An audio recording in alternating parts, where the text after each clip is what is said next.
asesmen diagnostiknya. Ya, yang berbeda namanya asesmen diagnostik.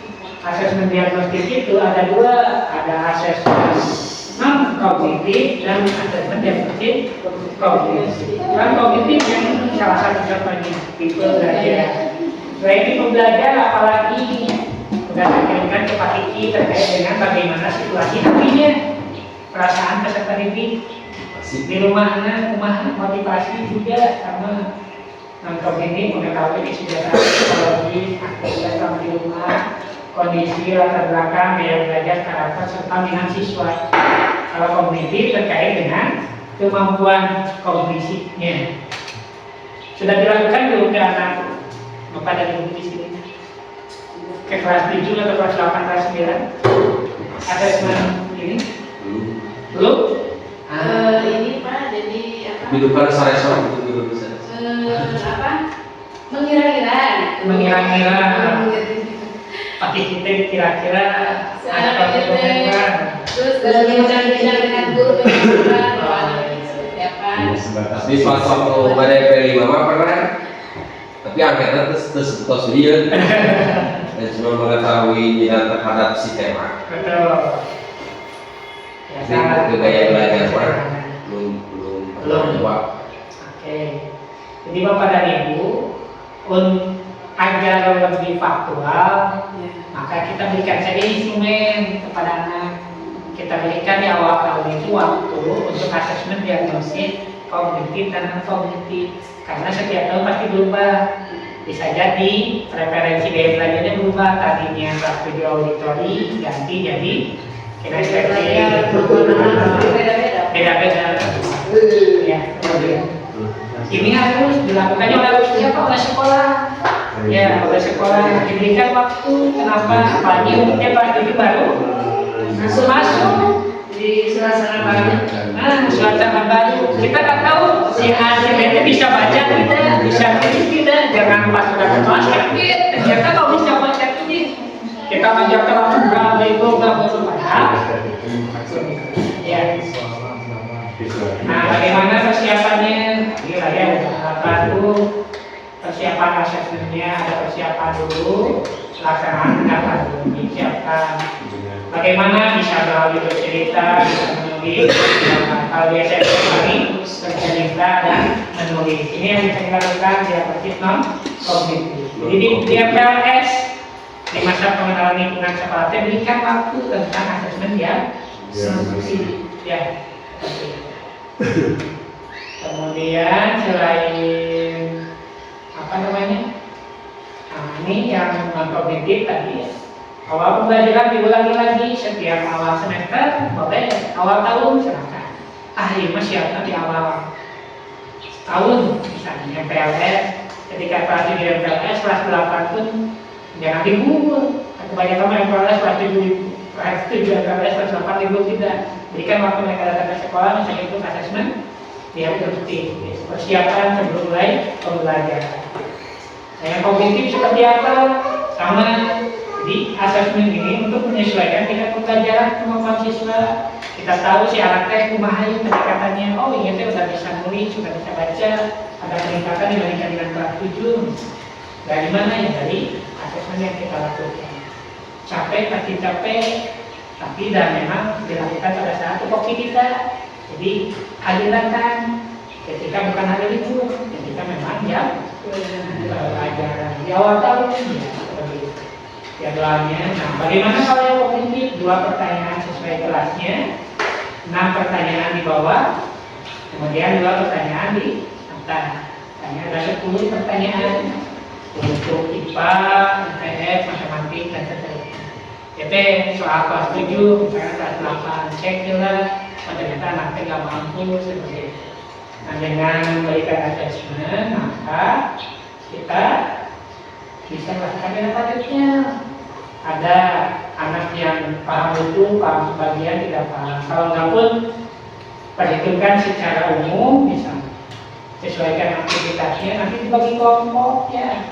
Untuk apa kelompok ini memudahkan kita Bapak dan Ibu? Jadi ketika Bapak dan Ibu butuh membantu, ya nggak usah minta ke guru yang lain, tapi anak yang memang sudah mampu memang ini terlihat gitu, si anu teh mampu. Tapi kalau misalnya untuk meyakinkan kita berikan instrumen asesmen jarak. Nah ini contoh soalnya, misalnya gitu, tujuan pembelajarannya apa? Jadi kita harus tahu dulu tujuan pembelajaran di kelas 8. Bagaimana cara tahu itu kalau pembelajaran tidak paham, kita pisahkan anak yang bisa belajar. Nah sekarang bagaimana cara menyusun tujuan pembelajaran? Ya. Perlu dijelaskan, tidak perlu ya, formatif mau udah ya kemarin. Tujuan pembelajaran. Nah, dari mana tujuan pembelajaran? Kita turunkan dari tujuan pembelajaran merupakan diskusi mengenai dasar kompetensi yakni pengetahuan, keterampilan dan sikap. Karena di dalam CP itu tidak dipisahkan mana kognitif, mana psikomotor, mana afektif ya. Jadi digabung aja dalam satu CP. Rumusan kedua tidak hanya mencakup tahapan kognitif saja pengetahuan, tapi juga mempersertakan perilaku capaian seperti kecakapan hidup serta profil belajar Pancasila. Langkah baiknya ya. Pada tujuan ada kompetensinya. Jadi yang pertama tujuan pembelajaran ada kompetensinya. Yang kedua ada kontennya. Yang ketiga ada variasinya. Variasinya ini adalah keterampilan berpikir yang lainnya. Misalnya yang berkaitan dengan sikap ataupun dengan aspek kelima yang dimensi profil belajar Pancasila. Sebagai contoh, ini contohnya, yang warna hijau ini variasi, yang warna kuning kompetensi, yang warna biru adalah konten, menjelaskan berarti kompetensi ya, hukum Newton dengan menggunakan kata-kata sendiri. Nah ini berarti mandiri dari dimensi profil belajar Pancasila. Dan menceritakan berarti kompetensinya kompetensi kognitif atau psikomotor kalau menceritakan.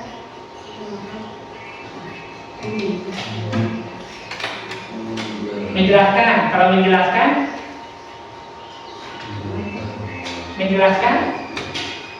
kognitif atau psikomotor? Kognitif.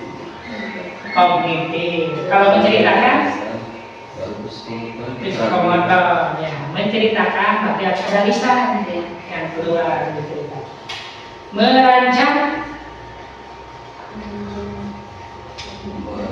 Merancang kompetensi kognitif atau kompetensi psikomotor. Berarti kan keterampilan menggunakan kan ya merancang. Solusi berarti nanti berpikir kreatif ya, yang dari profil belajar Pancasila merancang solusi untuk menyelesaikan permasalahan, problem solving. Kognitif atau psikomotor menyelesaikan permasalahan kognitif ya. Konservasi energi, konservasi energi dalam seorang rumah tangga, kontennya, materinya. Nah ini materinya, hukum Newton materinya juga. Kalau di bahasa Indonesia ada konten apa saja? Materi ajarnya, misalnya kartun, puisi. Kalau di PKN, saya kalau di PAI akidah Allah. Oke, akidah itu konten bukan. Ada kontennya di akidah Allah, apa kontennya?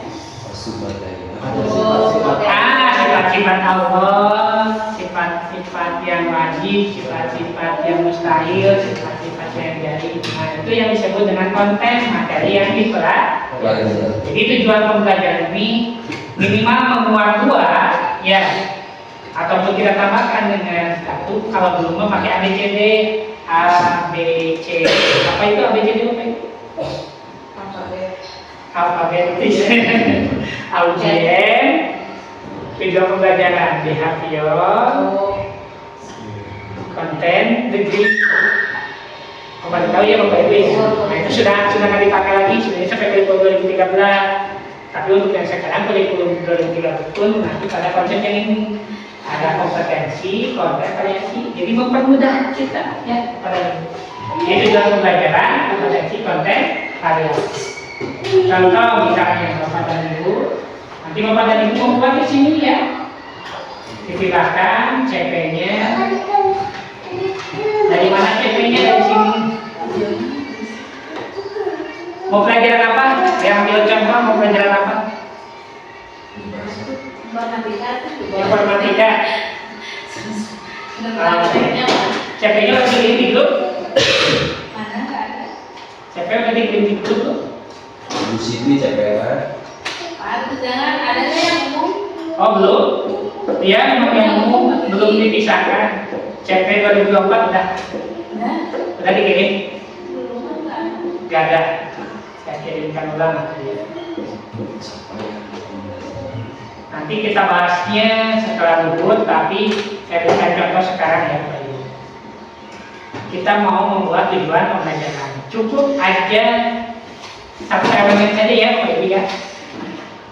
Yang mau jadi contoh mata pelajaran apa Pak Ibu? Pak MPK. Matematika. Oke, matematika. Nah ini ya, ini matematika. Jadi nanti CP itu ada rasionalnya, penjelasan. Ada tujuan, ada karakteristik, ada elemen. Ya. Ini untuk matematika sampai dengan lulus SMA SMK sampai sini. Ya. Jadi kalau misalnya ada yang menanyakan, ini maksudnya CP sampai kapan? CP pas sudah lulus SMK harus kayak gini, kemampuan anaknya diharapkan. Nah, dibagi lagi lah di fase A, CP-nya kelas 1 kelas 2 ya.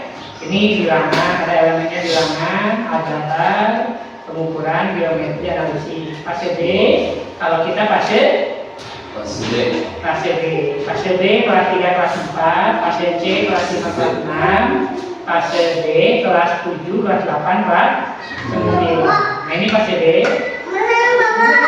Oke, pada akhir fase B peserta didik, nah ini yang diharapkan di akhirnya seperti ini. CP-nya yang mana? CP-nya yang ini. Ya, kita ambil yang bilangan.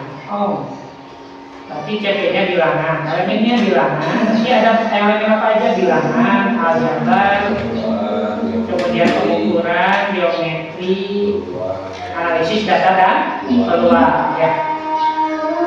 Alhamdulillah ya bilangan. Contohnya dulu ya. Bilangan. Kopikan ke sini. CP-nya berarti yang ini tinggal copy ya. Copy.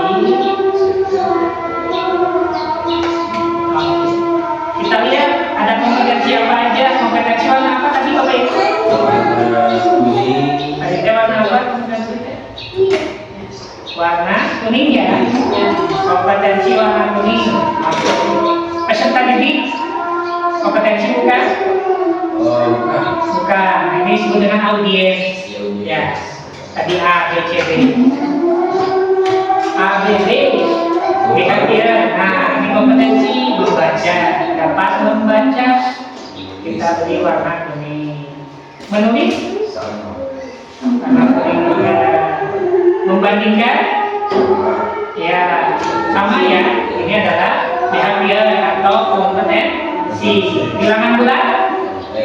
Konten. Warna apa kontennya? Warna biru langit. Warna biru langit. Kita warna biru langit. Warna biru langit. Bilangan rasional? Sama. Nah, bilangan rasional sama. Bilangan desimal? Sama. Bilangan berpangkat bulat?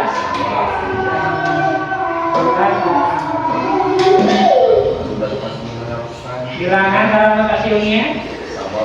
Sama. Menerapkan?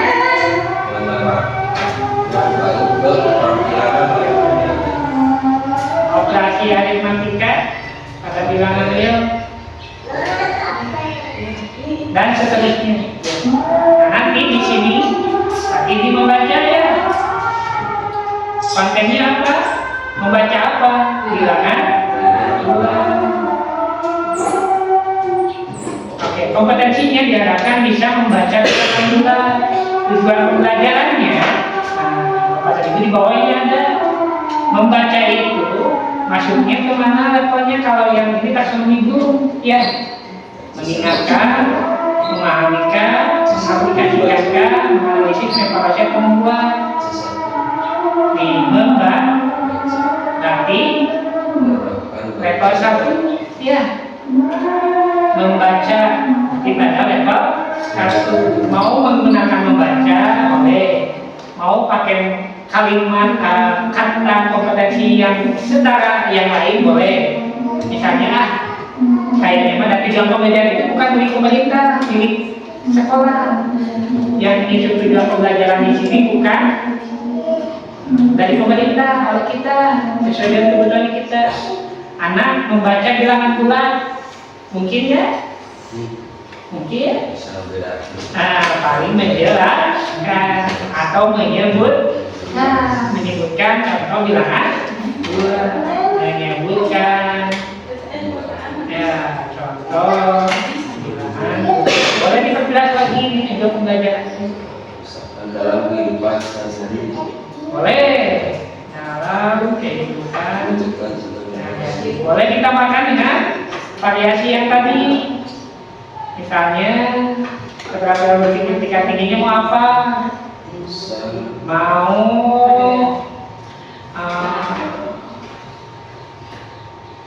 ada ini mah bukan keterampilan tingkat tinggi ya, membaca, jadi nggak usah divariasikan karena nggak mungkin ada variasinya ya.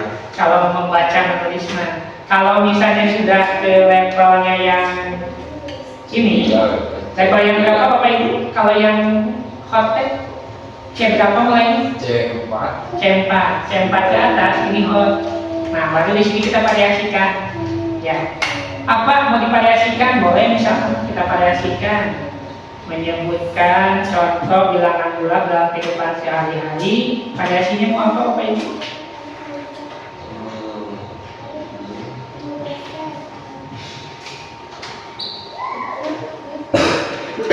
variasi Pak maksudnya apa? Variasi itu kompetensi yang lain. Oh, Jadi, tapi yang hot nak. mata. Ya, yang hotnya. Pakai kalimat nggak? Boleh pakai kalimat, boleh juga satu kata, boleh juga misalnya ngambil dari profil belajar Pancasila kan, belajar Pancasila beriman dan bertakwa pada Tuhan yang Esa dan berakhlak mulia. Nah yang ini, misalnya yang kreatif, atau yang dekat, menganalisis. mandiri misalnya. Kalau mengelompokkan Betul, dalam kehidupan sehari-hari oleh masing-masing misalnya. Nah, sama seperti ini, menggunakan kata-kata sendiri. Menyebutkan bilangan atau menjelaskan bilangan bulat dengan bahasa sendiri. Tapi sendiri kalau udah seperti ini sudah kok ya.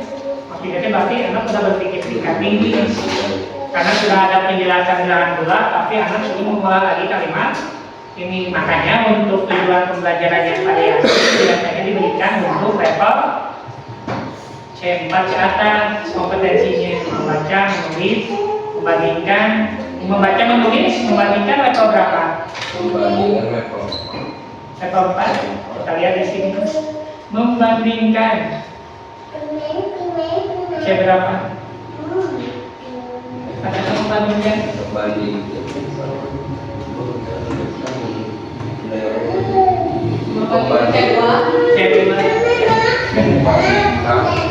Membandingkan ya. Berarti belum sampai ke C4 ya. Oke, berarti jangan dulu pakai variasi kalau sudah ke menganalisis bahasa. Dipahami ya Bapak Ibu? Kita ambil contoh saja satu dulu, nanti setelah dulu buatkan satu tujuan yang dulu. setelah buatkan satu tujuannya, nanti kita buat rencana pembelajarannya dari tujuan tersebut. Ya, bersama-sama. Tujuan pembelajaran boleh cukup satu materi, misalnya itu kan bilangan bulan. Ya, baru satu ya, bilangan bulan cukup kan? Misalkan satu aja cukup. Oh, kalau di sini harus berapa? Kompetensi yang diharapkannya ada berapa? Dalam Untuk bilangan bulan. misalnya itu. Di sini di CP-nya ada berapa? Ya, Ada berapa kompetensi yang diharapkan untuk bilangan bulan? banyak. Banyak, apalagi? Misalkan kita menyebutkan satu Nah, berarti ada membaca, satu lagi menulis, satu lagi membandingkan. Berarti untuk bilangan bulan ada berapa tujuan? 3 tujuan. Bilangan bulan kita butuh 3 tujuan. Bilangan rasional irasional 3 juga. Minimal ya. Minimal 3 tujuan. Bilangan desimal 3 juga. Bilangan berpangkat dan angka 3 juga. Dan seterusnya.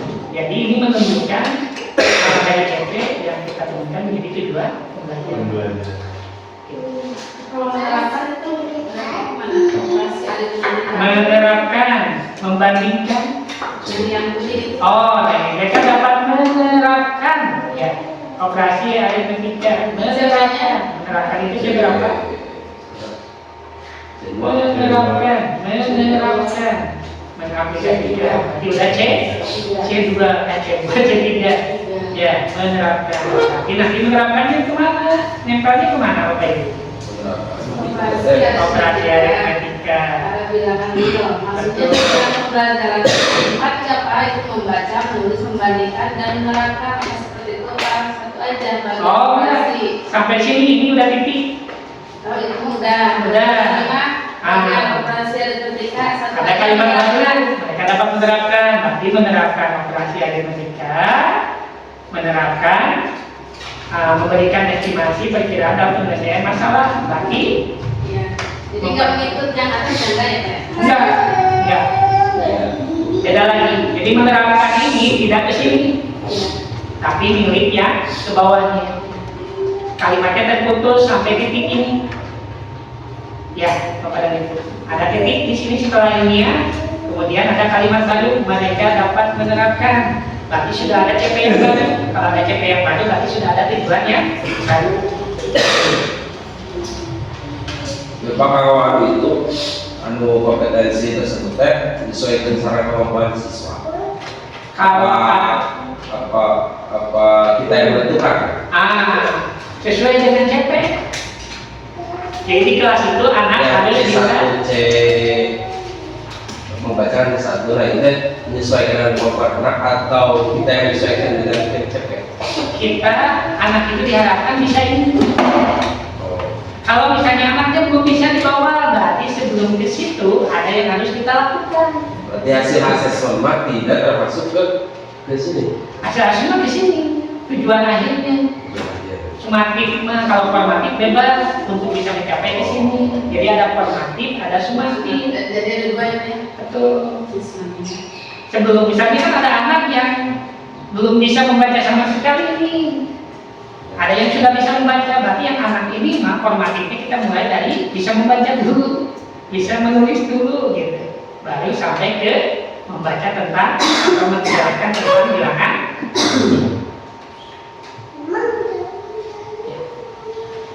Oke, sudah dulu. Istirahat dulu Bapak dan Ibu. Mau dilanjutkan atau udah?